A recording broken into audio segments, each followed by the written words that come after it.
Hi friend, and thanks for joining me for another Chat on Fire. Given all the market volatility recently, and some of us learning of the company Evergrande for the first time, some of you guys may be spooked about what's going on and wonder, is this the right time to start or continue investing? What if that butterfly that is the Evergrande Crisis, flapping its wings, turns into a tsunami in my retirement accounts? Should I be pulling out? Should I sell my ETFs and wait until the dust settles? And what about this virus that is still out there potentially mutating and putting us into more economic turmoil? Well, boy, do I have the answer for you. As I say to my patients, the medicine for fear and anxiety is action. First off, let's start with who definitely should not be investing in the stock market right now. If you're not able to save any money at all from your paychecks, do not invest in the stock market. If you have credit card debt, a car loan, or any loan with over 5% interest, do not invest in the stock market besides getting just the employer 401k match. If you find it difficult to save right now, is it because the situation you are in does not allow you to save any money at all? Is it because the costs of the essentials of housing, transportation, and food are too high? Having a low income sucks, and there are many things to be anxious about that can make it difficult to concentrate on what you need to do to get out of that situation. Again, the solution to anxiety is action. It may seem difficult to increase your income, your dollars per hour, but is there something that you can do in the short term or long term to make more money in the future? What can you do to put opportunities in your path to increase your income? Perhaps you are contemplating a change in career or going back to school to level up your learning. Again, I don't know your personal situation, and it may truly be difficult to advance. But ask yourself if there's any action you can take to make things better. I don't necessarily believe in follow your passion when it comes to making money. I'm totally following my passion right now with this YouTube series. And trust me, every hour I spend on researching these videos, coming up with ideas, outlining them, shooting them, is an hour away from my usual six-figure job or learning how to make more money.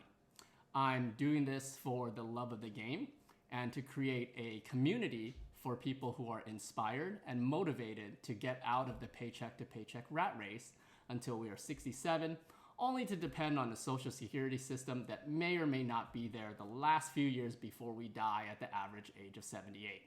So instead of following your passion, ask yourself this instead: what can I be good at to provide value so that people would want to pay me for the work that I can do? So to summarize, if you consider yourself low income, let's figure out this one question first. How can you level up? For my lower middle, middle, and upper middle class friends, you have two questions to answer. How can you level up your income? And bonus question, in which areas are you willing and able to decrease your spending? Focus on the big three: housing, car, and food. These are usually the areas where necessity blends with wants. Figure out for yourself which part of these three categories you're willing and able to cut down on. Start with stuff that is expensive but doesn't necessarily bring as much joy as you thought it would.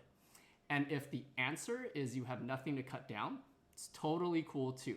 Probably means you're getting all the value for your money for your level of housing, transportation, and food consumption. And that truly is a beautiful thing.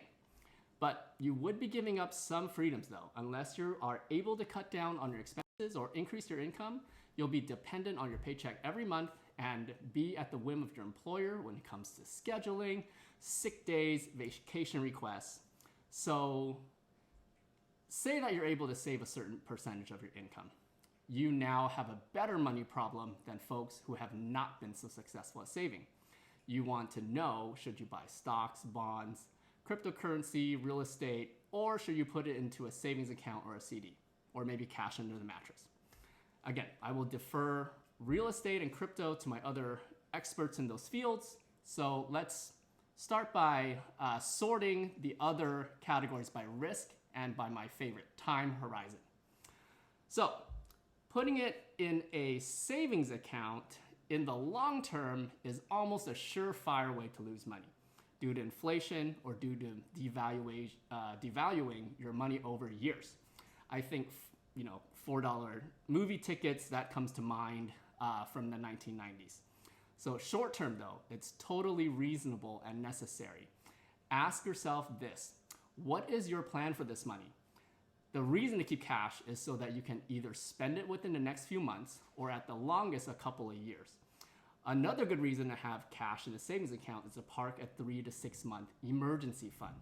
Perhaps you're saving for a big event, a wedding, a vacation, a car, maybe something else that's nice.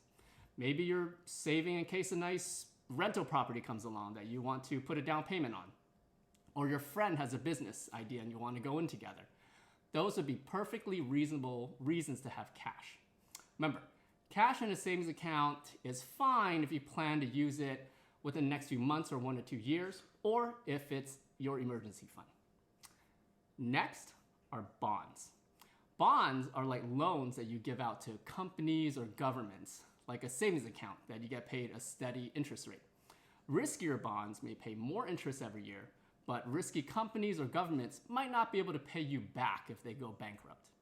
More stable bonds will pay lower interest, but the companies and governments issuing them are more likely to be able to successfully pay you back. For example, BND, a total bond index fund, will give you about 2% interest per year.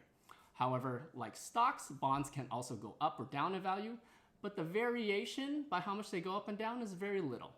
As an example, BND is up 35% total over the past 10 years, which means it went up maybe about 5% total per year if you're accounting for the interest, also called a yield.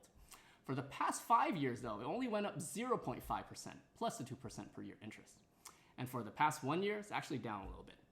So your potential to lose money in bonds is less, but so is your potential to earn much. If you have a 10-year time horizon, you could probably do better than bonds. Personally, I have just the tiniest sliver of my net worth in bonds, but you don't necessarily have to do what I'm doing. And that's all for today, my friends. Feel free to subscribe if you want to learn more. Share this video with a friend if you like today's episode. Happy investing, and let's get financially savvy together.